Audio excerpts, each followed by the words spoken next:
চলে গেছে আমাদের গ্রামের দড়ি টানাটানি খেলা, জমজমাট দড়ি টানাটানি খেলা। অনেক দর্শক খেলা দেখতেছে।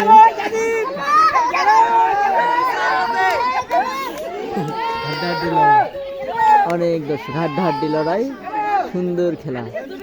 তিনজনের শক্তি সমান মনে হচ্ছে, দেখা যাক কে জিতে।